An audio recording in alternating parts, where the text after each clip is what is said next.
దాకా ప్రస్తుతం మనం ప్రసాద్ గారి దగ్గరికి వెళ్దాం.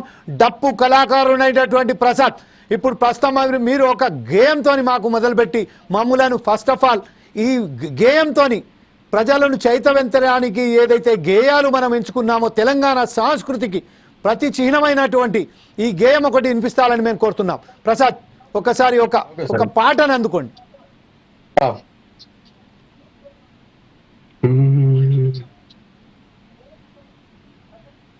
వెనకబడ్డ కులమురో వెన్నుపోటు పొడిచెరో, వెనకబడ్డ కులమురో వెన్నుపోటు పొడిచెరో, అందరం మనమొక్కటై డప్పు సంకల పెట్టుకొని అంటరాల్లి వాళ్ళను ఆదుకునగా వెళ్దము.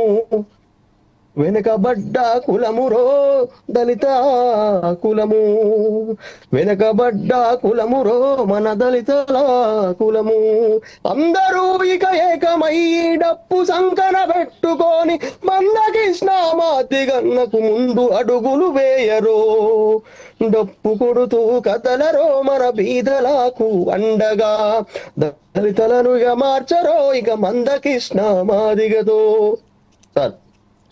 ఇంకొక విషయం ఏంటంటే, ప్రస్తుతం ఏదైతే రేపు జరగబోయే కార్యక్రమానికి మీ ఊర్లలో ఎలా ఏర్పాట్లు చేస్తున్నారు అంటే, మందకృష్ణ మాదిగ గారు ఏదైతే చెప్పారో అందరూ ప్రతి ఒక్కరూ ఎవరైతే ఇండ్ల నుంచి వెళ్ళి ఒక డప్పు తీసుకొని రావాల్సిందిగా కోరారో, దీనిపై గ్రామాలలో ఎలా స్పందన ఉన్నది ఒకసారి పాట ద్వారా తెలపండి.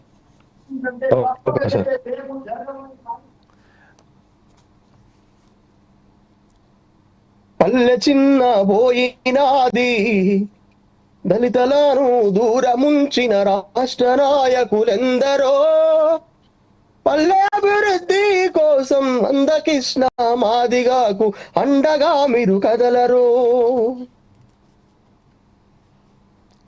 అదే పాడండి. మీరు డప్పు తీసుకొని మాట్లాడితే ఇంకా బాగుంటుండేనేమో. డప్పు మీ దగ్గర అంటే మందకృష్ణ మాదిగ గారు ఇంత చాలా క్లియర్గా చెప్పారు ఏంటంటే, ప్రతి గడప నుంచి వెళ్ళి ఒక డప్పు రావాలి, 1,00,000 డప్పులు ఇక్కడికి హైదరాబాద్ చేరుకోవాలి, అలాగే వేలాది మంది గొంతులు ఒకటేసారి ఒక పాటనై పాడి ప్రభుత్వాలను గడగడలాడించేటట్లు బాబాసాహెబ్ అంబేద్కర్ ఇచ్చిన నినాదాన్ని ఈరోజు ప్రపంచ వ్యాప్తంగా వినిపించాలనేది అయితే చెప్పారు. దానికి చిహ్నంగా ఈరోజు డప్పు తీసుకొని మాట్లాడితే బాగుంటుండేనేమో. అయినప్పటికీ ఇప్పుడు డప్పు లేకపోయినా మీరు మాట్లాడండి. రైట్, మాట్లాడండి. గోసాబా, ఇంకో పాట అందుకోండి. Okay sir, okay.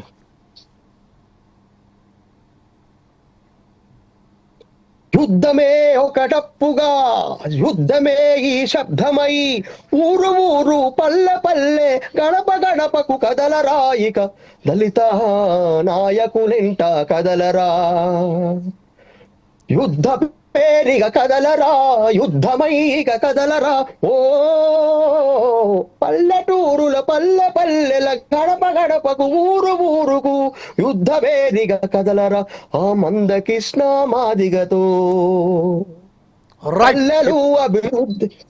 ఇప్పుడు ప్రస్తుతం మనతోటి జయరాం మాదిగ కూడా